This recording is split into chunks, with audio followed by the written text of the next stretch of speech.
Hey, welcome to Tales from the Troll Hole. I'm your host, Cecil B, and together we're going to dive deep into the internet and find what stories there are to be read, enjoyed, laughed at, cried with, you name it. Thanks for coming along on this journey with me. Now grab your torch and pitchfork. Let's dive into this troll hole.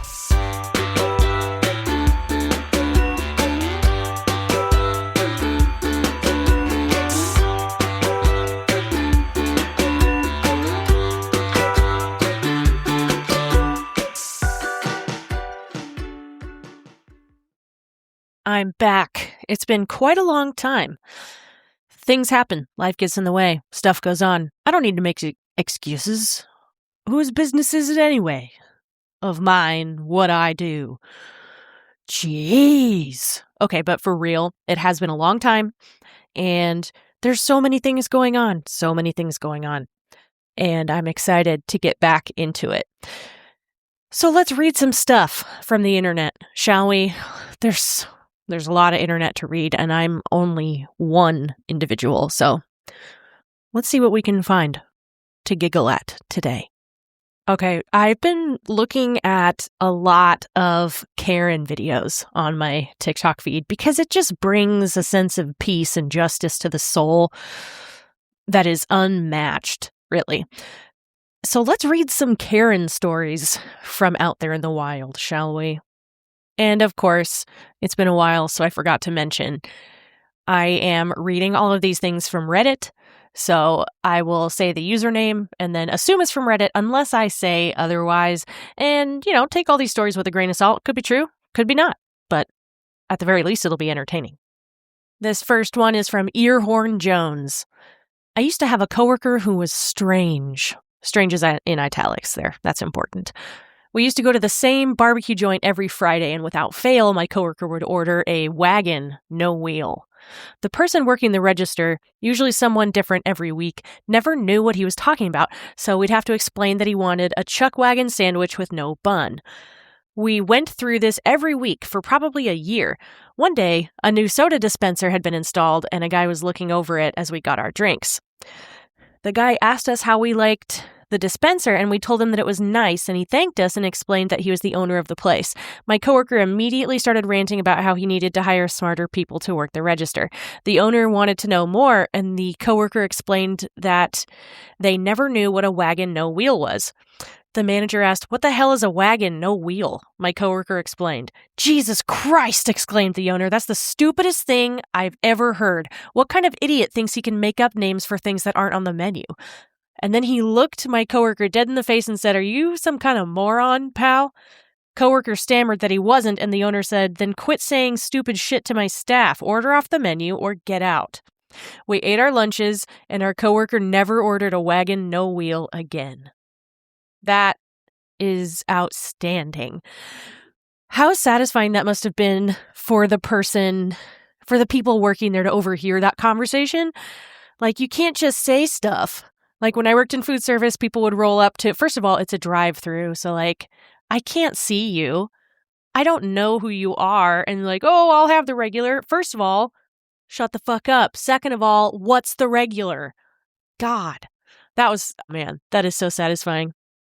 The next story comes from someone with a deleted username. I worked at a pizza shop as a delivery driver when I was younger. The shop was owned by 3 extremely polite, professional, and hardworking Russian men, 2 brothers and a cousin. I took a delivery down the street. I'm talking 1/10 of a mile. Guy comes out hot about how he shouldn't have someone with such a heavy accent taking orders because nobody can understand what the fuck he's saying and just wants his order correct. I let him know that I'll pass on the message. I go back and tell the owner that took the order about the guy's complaint. Owner immediately calls him, tells him that if he doesn't like the way he speaks, that he can fuck off and order from somewhere else since he's too lazy to drive the 30 seconds to place the order in person. Ended it with, "Do you understand my English now?" Yes. Oh my gosh, that is ridiculous. If I was the delivery person, I wouldn't have even bothered the owner with that complaint. There's some complaints that don't need to be submitted unless he knew something like this would happen and that the retribution would be delicious, like a lovely pizza pie. The next Karen story comes from Stuxnet. About 25 years ago, at an expensive steakhouse restaurant in Dallas, a couple of mid-aged ladies were led to their table by a young waiter. The place was surprisingly mostly empty at the time. A few minutes after eyeing the menu, the waiter approached them to ask if they'd be ready to order. I don't know what led to a sudden yelling from one of the ladies, but ended up the waiter leaving while saying something along the lines of, "I don't have to put up with your attitude," in a polite way. Not even a minute later, a tall older man with a perfectly trimmed white beard and a magnificently dressed in a cowboy outfit, with the hat included, approached the table to ask about the encounter. That guy looked like he meant business. His demeanor and the way he carried himself showed authority, and he didn't need to speak to make himself present. You knew he was the owner. He approached the table and immediately went into a squat position to be at the same eye level as these ladies, as if he was sitting down. Shortly after a small and quiet conversation, he stood up with authority, but without breaking eye contact. I was probably about 20 feet away, but until today, I still vividly remember hearing the man say, "I'm going to bring the waiter back and you'll apologize to him, loud and publicly, just like you were berating him. If you decide not to do this, I will forcibly remove you, myself, from the premises." Everyone, including me and my entire table, stopped in their tracks and turned around, and it just felt like a good old Western cowboy duel was about to go down. The lady couldn't believe that this man was siding with the waiter. And even worse, everyone else was watching what she'd do next. With a defeated and angry face, the lady slammed the towel napkin on the table and said, "Fine, bring him back," as if trying to keep some sort of dignity. The waiter came back, and the lady complied. At no point the waiter showed any sense of pride or being haughty. The apology was accepted, and business continued as usual.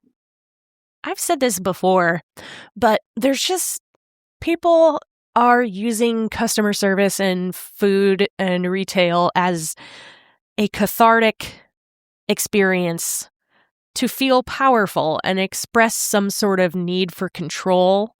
It's like punching bags. Like they just walk into a TJ Maxx and start yelling at some part-time high school student to make themselves feel better because their own son doesn't speak to them anymore.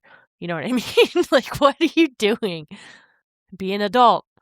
If you don't want to go to therapy, read some self-help books, do some journaling, draw a picture, go take a walk outside with maybe some blinders on. Jeez. This is a short one from username Grunian?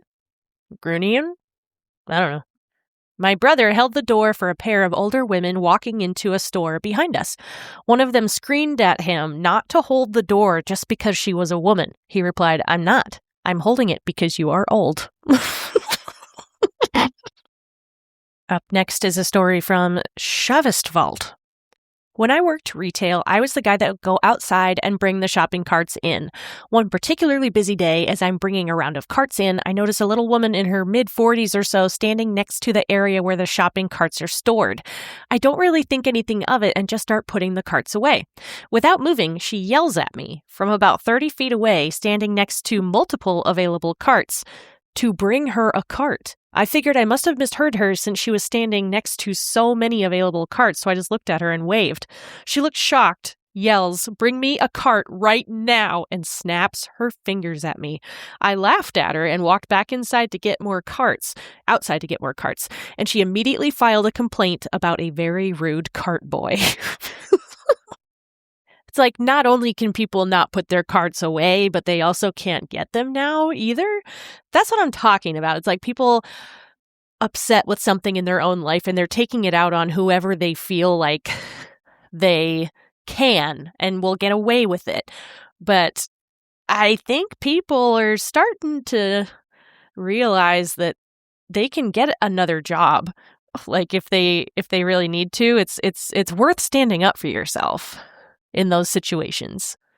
But then on the other side of the coin, it's kind of like, is this person worth your time or your energy? Probably not. Just go get your manager and have them deal with it. That's what they get paid for anyway. But then is that just sort of, shoveling it upwards? I don't know. The jury's out, y'all. It's very complicated. Just be nice to people. Shit. This is a short one from 1 for 9. At Starbucks, I told a male Karen that we were out of Splenda. He yelled, "How can you be out of Splenda?" and threw his coffee in the trash. It missed. He had the audacity to ask for a refund. He was being a brat, so I told him, "I would have given you a refund, but you threw your coffee on the ground." I have never seen him again. And that's one of those instant karma ones, too, where it doesn't happen all the time right away, but like those are really fun to watch. And not just in Karen situations either, but oh man, there's some really good ones out there. And it's not that I wish ill on people, and I don't really subscribe to karma as an idea anyway, because it implies that the only reason to be good is so that good things will happen to you, which I think is a bit self-serving.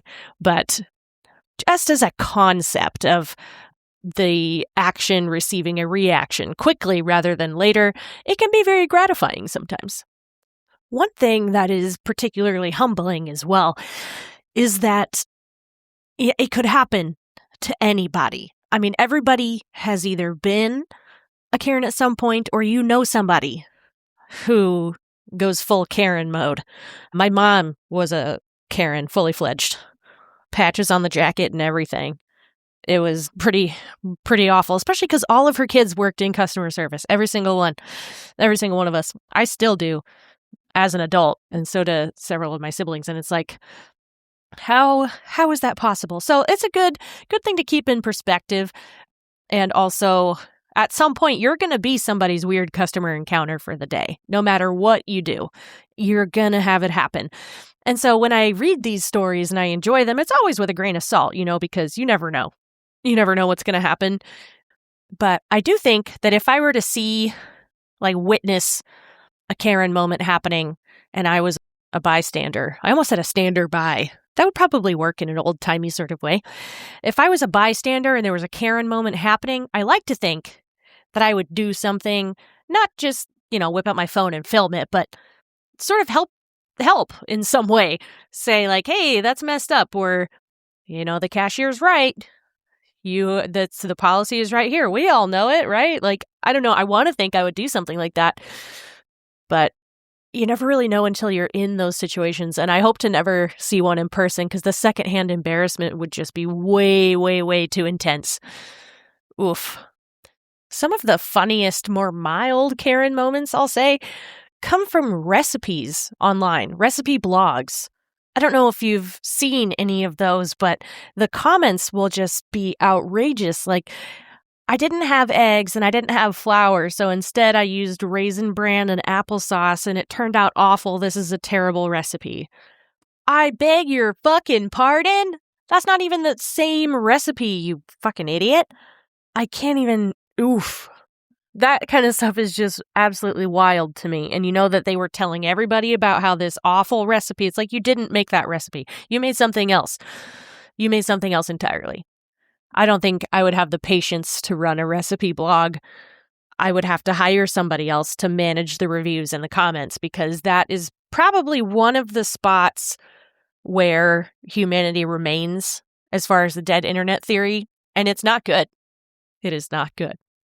To close out today's short little episode, I saw a picture of a tablet, like a stone tablet, in a London museum that is supposedly one of the world's first recorded complaints about a delivery of the wrong kind of copper, wrong grade of copper from 1750 BC, which might be the oldest written human complaint. Human complaint? Who else is complaining?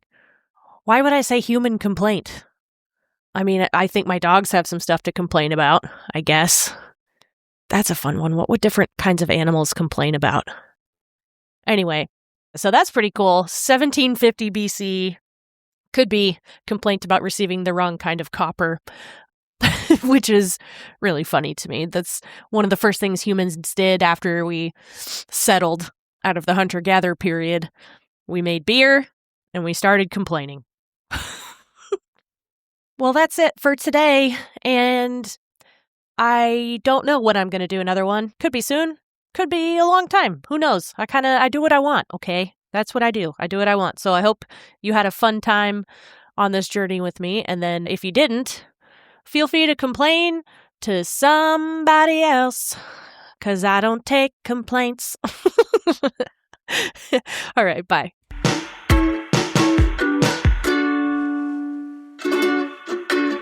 Thank you so much for listening to Tales from the Troll Hole. I'm your host, Cecil B, and this show is produced by me.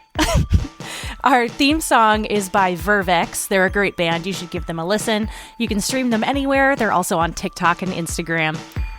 Remember to subscribe so that you don't miss out on a single episode. And also find us on Instagram, and then you can send in your own stories. I just ask that they're true and that they're not going to scar somebody for life. You know what I mean? Anyway, thanks for listening, and I'll see you next week.